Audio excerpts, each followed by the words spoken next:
Doing it now.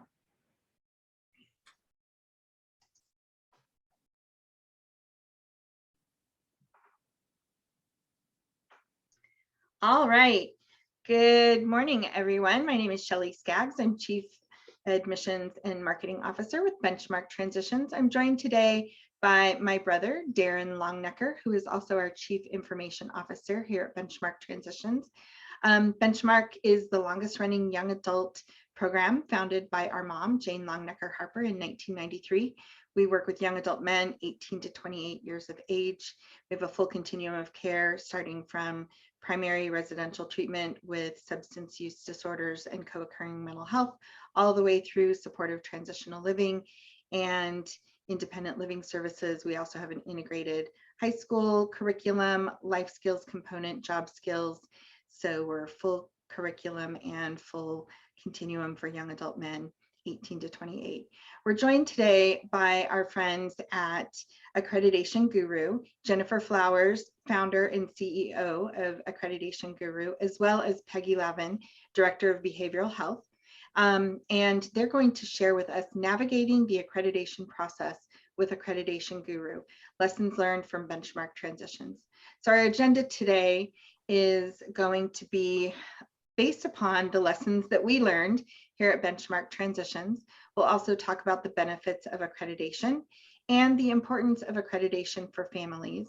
We'll also discuss the accreditation journey, tactics to avoid, as well as some common pitfalls and ideas for approaching costs, as well as marketing your accredited status. So starting at the beginning, lessons learned.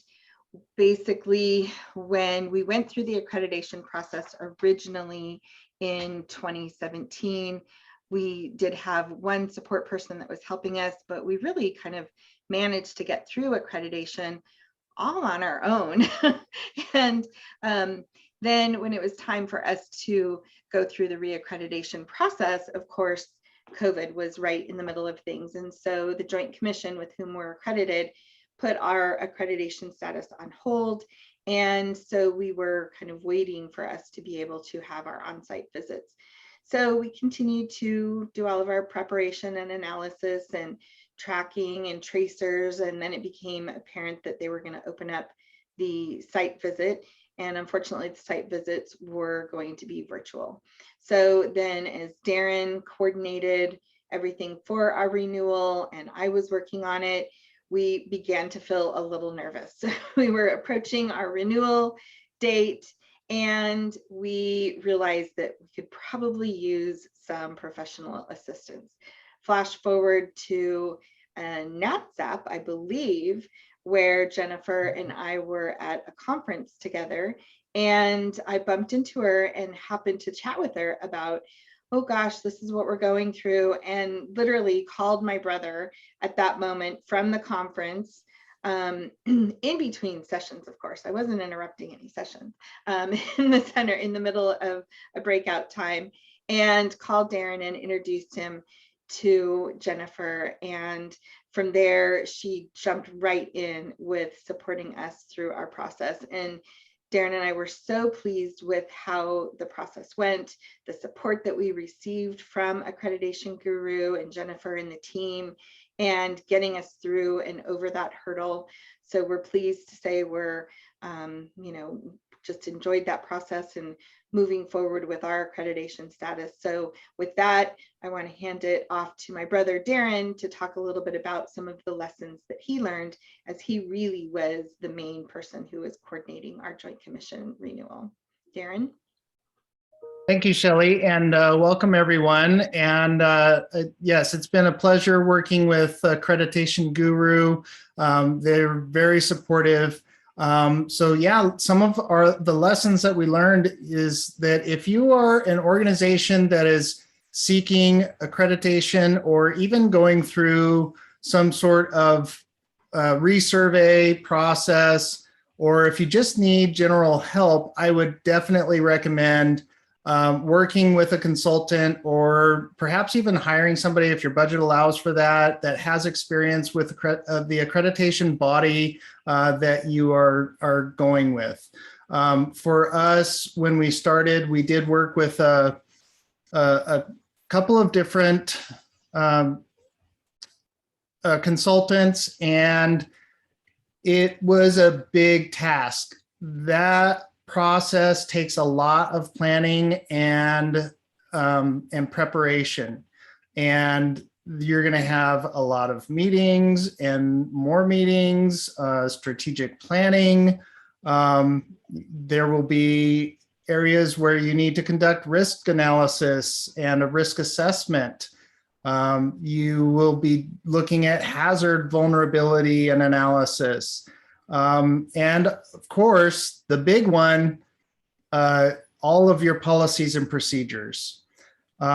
There are a lot of standards. We are accredited with the Joint Commission, and I don't unfortunately have other experience with any of the other accreditation bodies, but I can imagine they're probably very similar with their sets of standards. And it takes some time to get used to reading the language of those standards and interpreting them.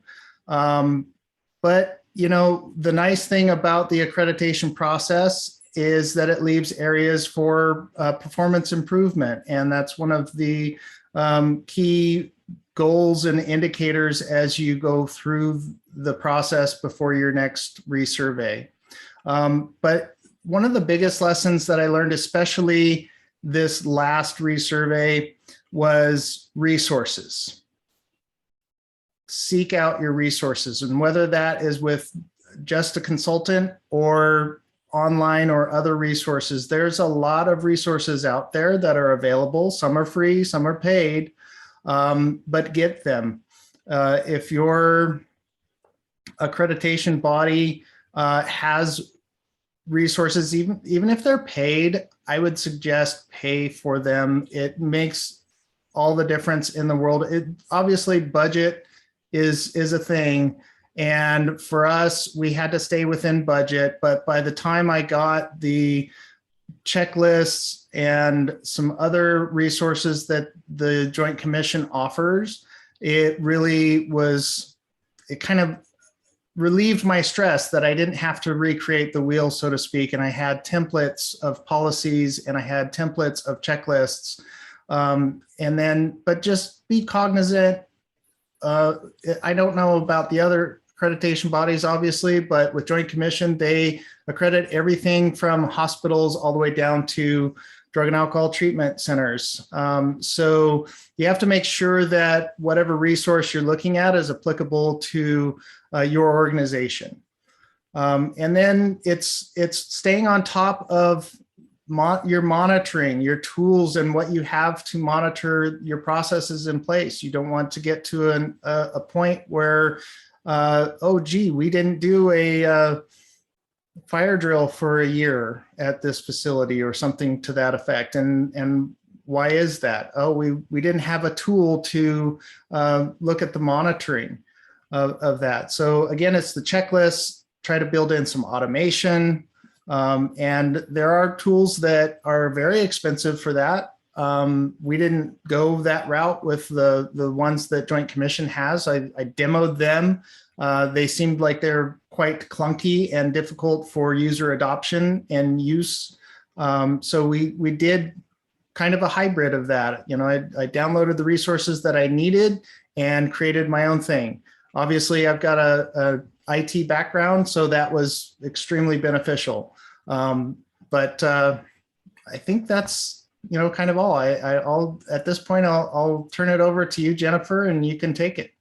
I have one more thing. Thank you so much, Darren, to add on the lessons learned. I think that as we went through the process of which accreditation body do we work with, one of the things that I really looked at in the early days was what was going to accredit all of our levels of care. So based upon your level of care, based upon the requirements for your associations like NATSAP, NATAP, YADA, what accrediting body is going to meet the standards that you need to deliver within your organization, and also the levels of care. I think we were really lucky that we found the one that we did, because it has the supportive transitional living.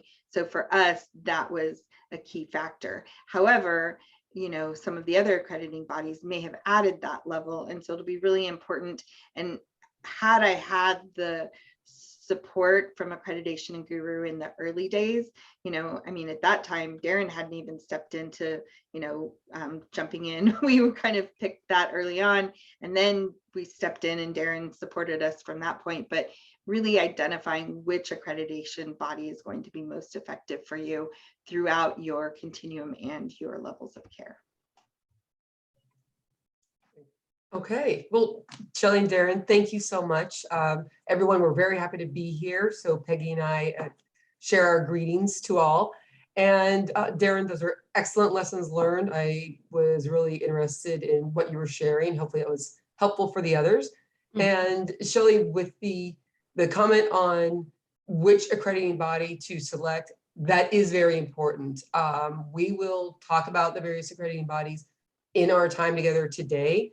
But if anyone out there is trying to decide which is the best fit, we'll give you some tips and tools, but we're always happy to have a conversation with you. So it's been great working with Benchmark Transitions, and we're looking forward to our time together today. We've got a number of slides, so we will just jump into this. Just kind of as a preface also to tell you that what Peggy and I will be speaking about today is a general overview of accreditation. So it's not joint commission specific, but we will also, if you're accredited by CARF or COA or others, these really speak to the benefits in the process for any of the accrediting bodies. And an Accreditation Guru, being consultants, we have team members that specialize in each accrediting body, and our clients, such as Benchmark, were paired with, in this case, a joint commission expert. So when we're looking at accreditation, I mean, obviously it's taking you through a third-party review and helps to have a real focus and have improvements for safety and quality of care and providing enhanced services. Being in conformance with the accreditation standards will help you to look at your entire organization and from top to bottom and left to right. It will take you above and beyond being licensed and is a much more in-depth review than, say, a state licensing review. There is this external validation that comes through the achievement of accreditation and going through your on-site or virtual site visit. Inevitably, you will find in greater efficiencies for improved practice consistency. And I can tell you that some organizations going through the first time actually find that they need to do more work on the administration management side in terms of documenting policies and procedures and practices than on their programs and services, because they're used to state licensing coming in. And this is the first time that an external entity has really was diving into their administration management practices. All the accrediting bodies have standards that speak to staff recruitment, training, supervision. I always see across the board that there is a greater focus on risk management and risk mitigation as a result of being accredited than what groups are doing on their own. It definitely improves your reputation and marketing in the field, and we will talk about that later on. And I did just mention here the response to COVID-19. The clients that we spoke to and even others out in the field, when the pandemic hit, the accrediting bodies rallied and each put out many resources, whether it was around telehealth or PPE supplies or just how to deal with infection control. And those organizations in behavioral health and child welfare really appreciate these resources that were put out by the accrediting bodies.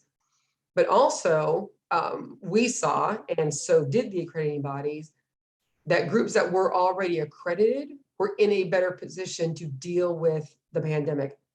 Not to say that they were expecting a pandemic to happen, but because they had a real focus on risk management and safety committees in place and documented policies and procedures around infection control, communication with staff, et cetera, involve boards of directors, that they were, as I said, in a better position to deal with the pandemic.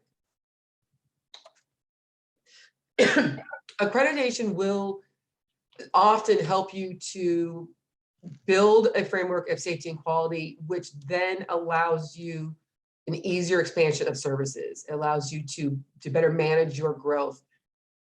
I've seen groups that might have just been a one location group home for adolescents and have been in service, providing services for 10, 12 years, and kind of just going along the road, some expansion here, a bit of growth.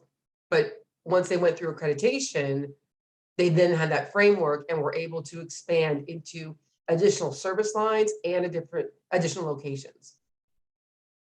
As Darren mentioned, yes, there's a lot of work around policies and procedures and documenting those, meeting minutes, etc. Pardon me, allergies. And this will allow you, when new staff come in, they have the procedures in place to allow them to really fulfill their jobs and know what their responsibilities are. Better documentation of clinical practices, case file documentation, and staffing solutions and cross-training is also important, because when you're looking to expand, if you're able to move staff within your organization, or maybe adjust job descriptions or combine them easier, if you have this foundation already in place that you built because you were accredited, it helps with that process. So accreditation includes, as Darren and Jennifer have said, documentation.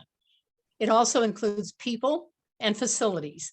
Documentation is the written policies, plans, processes, procedures, and the clinical documentation that's required for the clinical records. People include both the people served and the people providing the services.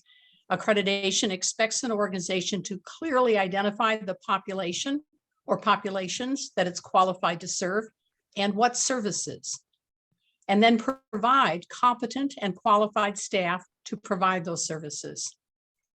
In terms of facilities, we're talking about the actual physical environments in which you provide services. So whether those are offices or campus for residential program, a group home, transitional living apartment, whatever your physical environment or environments would be, the accrediting bodies expect them to be safe, healthy, and well-maintained.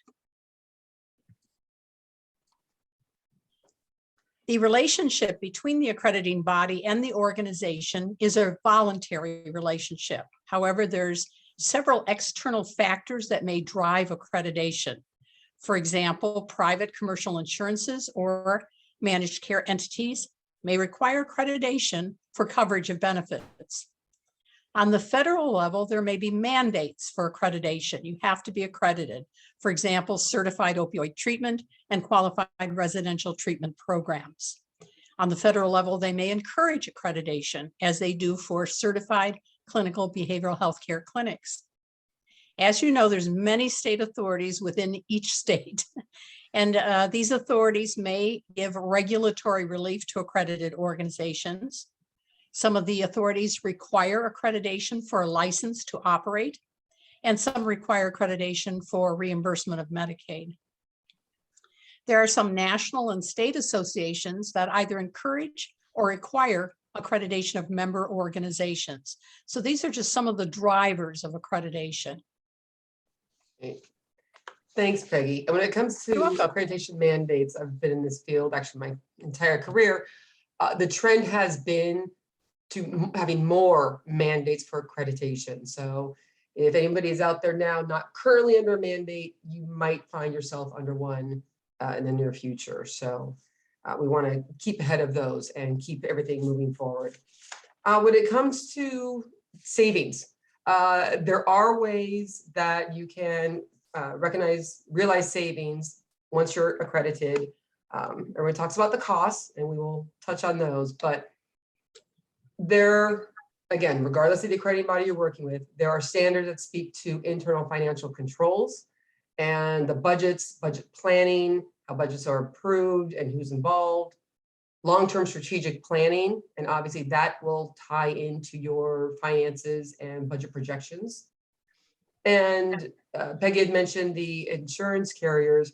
There are some companies out there that will give consideration against liability insurance rates. I don't like to use the word discount, but they will do this because they know accredited organizations have had such a focus on risk management and performance improvement. So if you are accredited and have not spoken to your insurance broker, you should make a note right now and call them up after this training to see if that's something that will be taken into consideration. And you might even need to do some education. Regularly I'm at conferences and speaking with insurance brokers and carriers, and some are much more knowledgeable about the benefits to accreditation than others. And there certainly are ways that accreditation can drive your revenue growth, whether that might be increased reimbursement rates or referral volumes. Some foundations will use accreditation as a requirement for grants, or even if it's not expressly written, they will use it as a way to cull down an entire pool of applicants. If they're getting, say, 50 applications for grants and 10 of those came from accredited organizations, I know some foundations that will really just focus on those 10 and then make their decision. I've also seen clients that have increased their funding received from individual donors. There was one in New York, actually, and they had a person who had been donating to them for, well over a decade, and all of that was fine and going well. Once they achieved accreditation, that person recognized this commitment to quality and that they had this plan and roadmap for the future, and it had gone through this review, so they greatly enhanced. They went from $5,000 a year up to a one-time gift of $50,000. So, and we always want to make sure that our donors are aware that we've achieved accreditation or reaccreditation. You might be finding revenue through reduced risk or reducing potential losses. Many organizations report that they have lower staff turnover, and we all know that can save you money and eventually lead to revenue growth, better ability to manage your growth, and it will support merger and acquisition activities. With all the mergers and acquisitions going on, more and more individuals and investors are learning the benefits of accreditation, and again, will focus their search on those entities that have already achieved accreditation because they know they're already operating at a higher level. So accreditation will definitely increase your credibility and boost your reputation. It may expand your referral base. So you already have some referral sources. You may have more once you're accredited. Definitely, it will attract parents and individuals who are looking for a treatment resource. You certainly want the educational consultants to know about your accreditation status. People like to work in well-managed, well-maintained, and well-supervised working environments. And accreditation promotes all three. And so it's very helpful in terms of recruiting and retaining staff. And the importance to families. More and more individuals out there are recognizing the value and benefits of accreditation. And more service providers are marketing this fact. And I'll really just give you two examples here. One was a few months ago. I was going through newspaper articles and I found an advertisement from an assisted living facility that in this case had to be CARF accredited.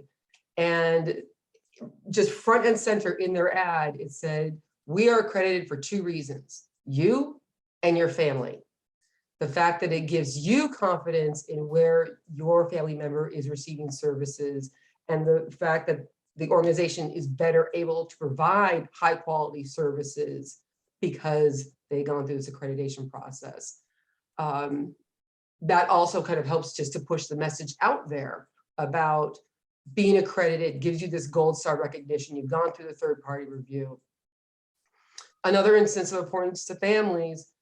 So with the company name Accreditation Guru, sometimes we get wrong numbers where people think they're calling the accrediting bodies or just what have you. And there was one, I think it was on a Saturday, I happened to pick up the phone and there was a woman on the other end, and she had found us online and Dial was looking for help.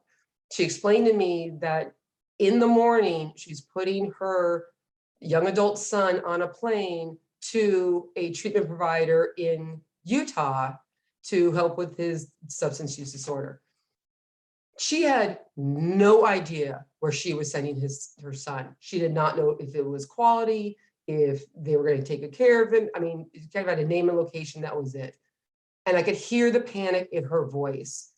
So I did not know this particular provider. And I just said, yo, ma'am, the only thing I can do is look online and see if they are accredited. And I went to the accrediting body's websites. I typed in the name. As it turned out, this particular provider in Utah was accredited by the Joint Commission. I told her this, I explained, I mean, it's a snapshot in time, but they've gone through this review, they've done the work, and it sets them apart. And I could hear her audibly sigh, just, okay. And she said, I feel better. I'm gonna do this, and thank you so much. And that's what it means, the importance to families. Okay, we're gonna shift gears a little bit and talk about the accreditation journey. Inevitably, we are asked, so where do organizations struggle? What are the standards that are rated out more often? And there's a couple of different kind of buckets here. Oftentimes when it comes to performance measurement and quality improvement, where you are finding data points that point to your outcomes of service, not just your outputs, but the outcomes, so that you can, one, make informed decisions based on data. You're identifying trends quarter to quarter and year to year, and that you're also able to then in turn demonstrate that, yes, in fact, you are making a positive impact on the lives of those you're serving. So groups tend not to develop that robustly enough. Screening for suicide risk and trauma. The Joint Commission recently just came out with a report, and it might be 8 of the top 10 standards that are cited have to do with screening for suicide risk and trauma. Organizations often will have difficulty with their various required plans, whether that be strategic planning, your technology plan, accessibility plan. You might need to have a cultural competency plan. These need to be developed for your organization. They need to be robust enough and then followed and implemented. Issue of consistency, especially if there are different locations or different services being provided, that there's not consistent application or proper documentation of policies and procedures throughout the organization. Providers will be cited if they are not training and orienting staff to new revised policies and procedures. So let's say you're doing this work to improve your written documentation and bring them in line with your standards, but then you're not closing the loop and making sure that your staff knows that these are new or revised and having them follow them. Verification of staff qualifications and competence, and doing a thorough review of credentials, and then whether plans of care, treatment, services are in fact person-centered. And really, throughout all of this, I cannot emphasize enough, keep calm, plan ahead. The more organized you are, the less stress there will be through this entire process, and the better the outcome. So what's really involved in this accreditation journey? How can we avoid some of the struggles that Jen just identified? So first, you want to select your accrediting body, and Jen's going to talk about that in a minute. You want to determine who needs to be on your accreditation team. Who are your experts? Who needs to be permanent members? Who needs to be ad hoc? Who will be your leader, your coordinator? You certainly want solid project management skills as part of this accreditation journey. We certainly recommend an accreditation kickoff event. That is a positive, fun event. You gather your stakeholders, You explain to them about accreditation, the benefits, how they will be participating in the preparation. Make sure it's positive and fun. And then after your kickoff event, you roll up your sleeves and you pull out all your policies, plans, and procedures. Darren mentioned this. You may have to write some new ones. You definitely have to review all of the ones you have. You may need to edit, update, revise. And as Jen mentioned, then you want to train and orientate your staff. They need to know what the plans, what the policies and procedures are. They will be implementing these. And part of the survey is not just how well you document things, but how well you implement things, because it's the quality of care, treatment, and services that's being evaluated. You also want to be sure identify key data that your accrediting body wants collected and analyzed that will feed into the process improvement process Jen just mentioned. I mentioned earlier that facilities are supposed to be safe and healthy and well-maintained. So there may be some needed improvements that you need to put into your preparation. So once you have all your I's dotted and T's crossed, you want to do a mock survey. You want a mock surveyor to come in and take a look at all your written documentation, make sure it's in compliance, that your staff are well-trained, that they are implementing what's in your plans, policies, and procedures, and achieving the results intended. A mock survey is also a good way to have mock interviews. So staff realize what kind of questions they'll be asked, what kind of answers they need to prepare for. Very important to have this mock survey.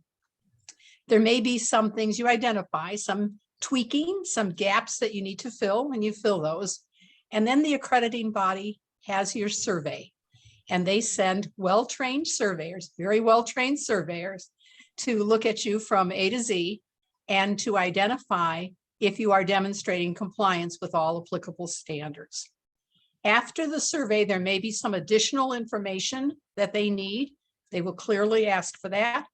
Once they have all the needed information, they will render an accreditation decision. Once you are accredited, you go into maintenance mode. And that is, you are committing to operate continuously in compliance with standards at all times. And of course, once you're accredited, don't forget to celebrate your success. Now, often people ask us, how long does it take to prepare for initial accreditation? And we say 6 to 18 months, pretty wide range. And it's a wide range because every organization is different in terms of their starting point, where they're at in terms of compliance, their baseline.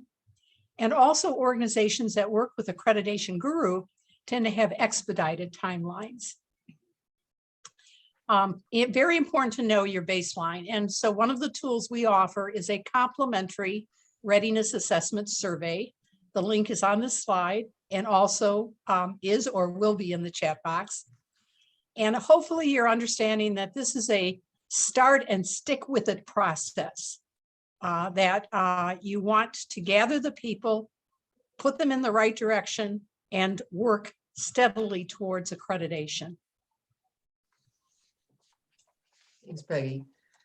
And so when we're starting on this process and we want to make sure that we're going to be sticking with it, we need to identify who's going to be involved, but then help to get the buy-in, both from staff, from direct care staff, all the way up to leadership and our board of directors. And the reason why is people will be involved in this process throughout. Accreditation is never set up to be a one-person show. And the number of people involved will depend on the size of your organization, obviously. I mean, there are some groups that have a staff of 3 and are able to achieve national accreditation. And obviously there are organizations that are multi-state and have thousands and thousands of employees. But we need to have our planning done, our project management, have timelines and share those with people. And if there are items that touch on your budget, obviously with accreditation fees, or if there are improvements to your facilities that are needed, we need leadership and boards of directors to understand this so that they will approve these expenditures. And we want to make sure that people understand the benefits to the organization, the benefits to the staff and how they're being supported, again, with training and supervision, and the benefits to your clients and the services and the quality and the safety of services that are being provided. When we are working with client organizations, if we're coming on site at the start of the process, we will meet with as many staff and board members as possible. We want to help with the training and help with the language around this. Again, the benefits to those involved, and also to let them know how they will be involved in the process, either directly or indirectly. And again, with board members, it's important that they understand this messaging as well. Okay, so the accrediting bodies themselves. We have spoken today about the Joint Commission, which Benchmark Transitions is accredited by, also CARF International, Council on Accreditation, which is now a division of Social Current.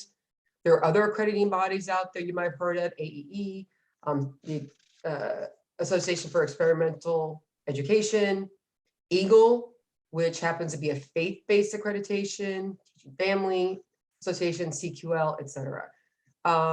We're going to, for right now, just talk about Joint Commission, CARF, and COA. But you want me thinking about which one will be the best fit for your organization. And I always say, do not pick an accrediting body solely on their fees. So there's a lot more that goes into it. And so to that point, there's the timing of accreditation. With CARF and COA, they are expecting that you are in conformance with their standards for at least 6 months before they come on site for your initial visit. The Joint Commission does not. They are expecting you are in compliance with standards from the minute they walk in the door. But in any case, you need to back up and do the work to be prepared to be implementing their standards. The costs, we'll talk about that a bit, but obviously it does go into your decision making. The fit with the accreditation requirements, you can certainly call the accrediting bodies and talk to them about their standards and how they fit your programs and services. The reputation, speak with other providers in your area and ask what their experience has been with their accrediting body. Do you have a desire to accredit all programs or some? For both the Joint Commission and CARF, they will accredit you for all programs and services for which they have standards. So holistically, the entire organization. If you are working with CARF, they have a difference, and then they will allow you to select which program services. Maybe you want just your outpatient mental health services or just your transitional living to be accredited and not other programs. So you can accredit one, some, or all under CARF.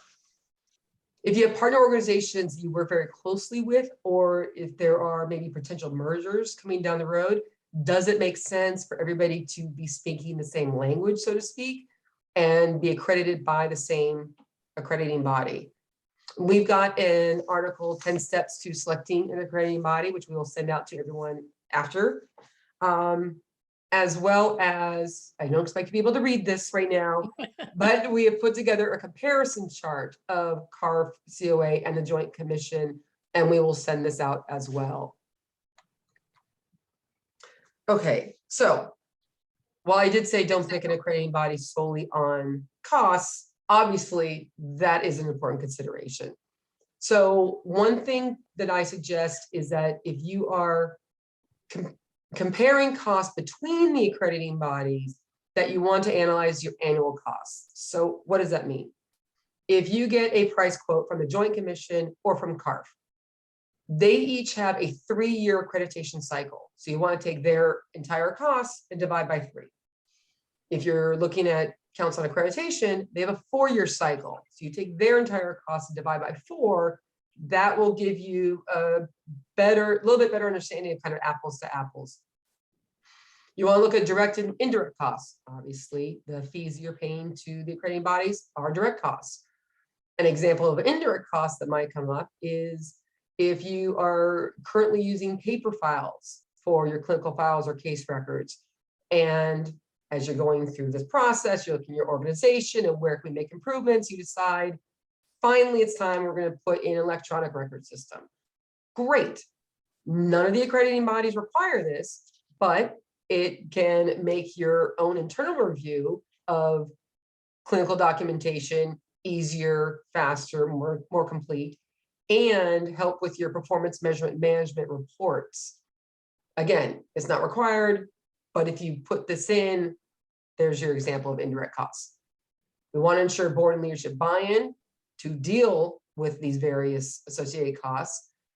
And you might find, again, as a result of going through this, that you do have the capacity now for new program development or expansion of your existing programs.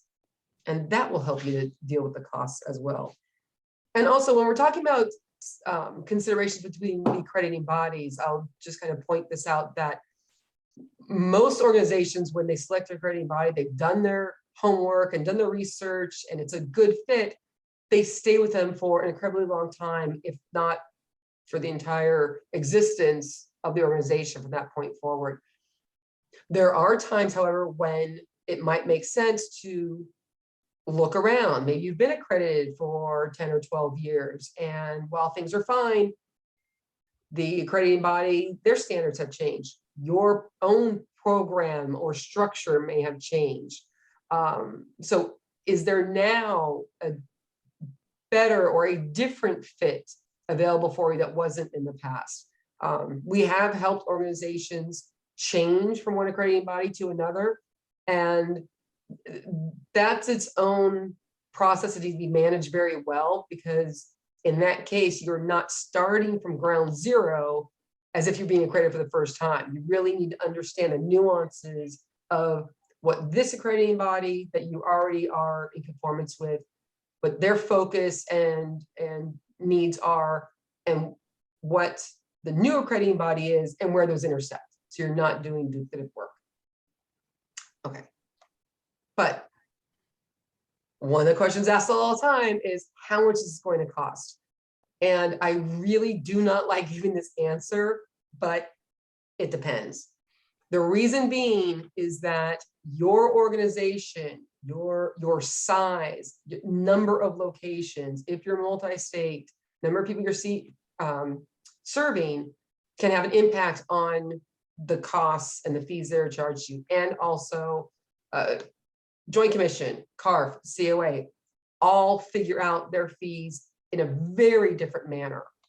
So call them for quotes. They'll be happy to give you an estimate of fees, and you want to know this early enough so you can obviously budget and plan for it. So obviously this slide is saying, wow, you're accredited. You want to celebrate, promote, market. And you want to do this in a lot of different ways. So you want to definitely make sure your website, your homepage says, I'm accredited, who you're accredited by, maybe even a brief description of what that means. You want to shout it out on your social media. If you have a newsletter, you want to announce it in your newsletter. Maybe do a press release. The accrediting body will give you a paper accreditation seal. You want to frame it, put it in your most public place so that everyone coming into your organization knows of your accreditation status.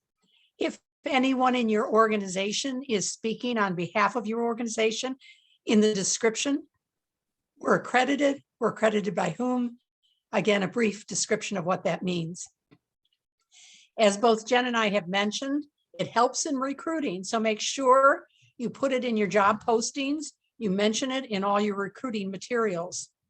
You might want to put it in your email signature tagline. Just as we recommended a kickoff event, you want to have at least one, if not more, congratulation parties. Everyone has contributed. Everyone has worked hard.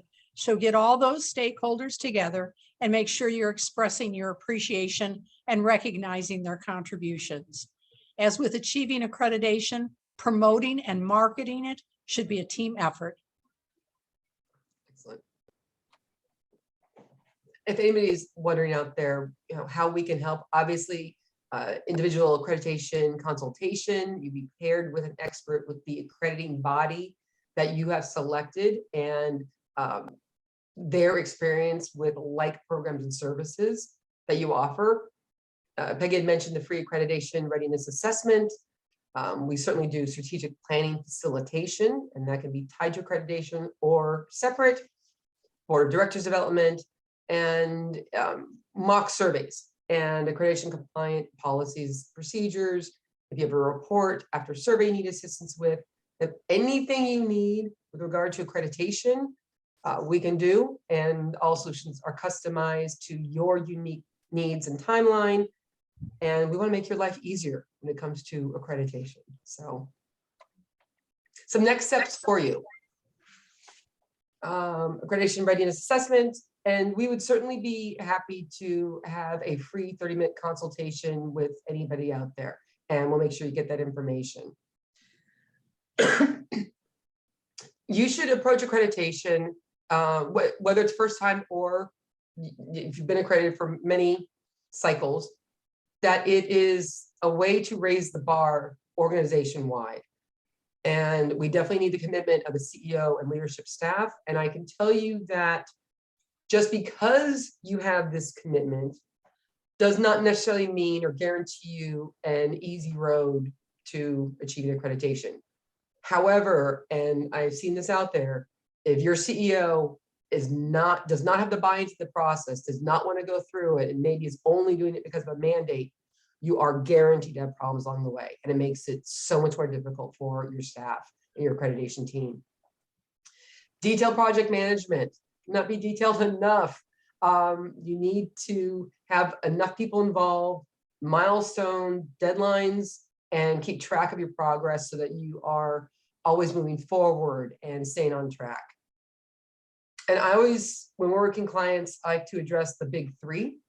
And by those, I consider them to be strategic planning, performance measurement and management, and risk management. And the reason being that these are critical foundation pieces. They take longer to put in place and develop. They take longer to see the results. They're each intertwined. And from that, so many other things are based upon them. So rather than just going after the low-hanging fruit, we want to tackle some major systems and major plans at the very beginning. And it's really important that you are then able to live accreditation. And you've done all this work. You've made these changes and improvements. Now, stick with it. I mean, there are some groups that are out there and they've been accredited 3 different times for 9 years or so. Maybe their accreditation coordinator left, or maybe they got sidetracked. They didn't do anything for the past 2-3 years. And now they've slid backwards and have to do a lot of work. So once you've done the hard work on the initial accreditation, your reaccreditation should be much easier because you've been proactively maintaining it and living it throughout. And do not delay. If you are thinking about accreditation, get started and stick with it. There are some groups out there that might be waiting for that time when we have 6 to 9 months where not much is going on. There aren't any changes coming down from the state. We've got extra time on our hands. That's not going to happen. We know that. So just pick a time, have your kickoff, and get started. This is a photo. I actually borrowed this from a NatSap conference a couple of years ago when they were putting an accreditation mandate for their members. And the lower, flatter road is the one that non-accredited organizations take.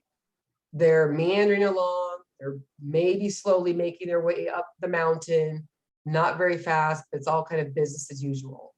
Or you can take the challenge for accreditation, climb these steps. It might be a harder climb, but you will get up that mountain so much quicker and be at a higher point. So I just really like how this, for me, gives a graphic description for accreditation. I am looking at the clock. We want time for question and answer, so don't go anywhere. We are on social media, aren't we all? Connect with us, follow us. And Peggy and I, our contact information is here. We'll make sure that it is sent out to everyone. And we do thank you very much And we would like to know if there are any questions out there for us. Well, thank you so much, Jennifer and Peggy. We so appreciate it. And I think just as you recapped, and we're waiting for some of these questions to come in, so please type your questions in the chat box for us below. But we were lucky enough to have the buy-in from our CEO, who happens to be our mom and the founder of Benchmark.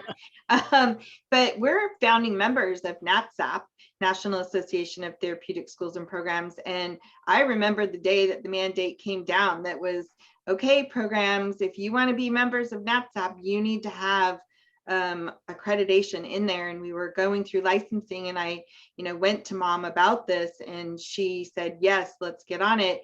I think I wish that, and thankfully Darren being involved with us came in relatively quickly, but that was one of the most important things, was having Darren as the project manager to be able to help us manage all of that, because without that person who can really take the IT, the program, understanding all of those, you bring in your clinical, you bring in your program development, you bring in your client services and your marketing, but having that program manager on site who can really help you traverse all of this with then your consultants like Accreditation Guru really made a huge difference. So, all right, looks like we've got some questions that are popping up. Darren, you want to read those?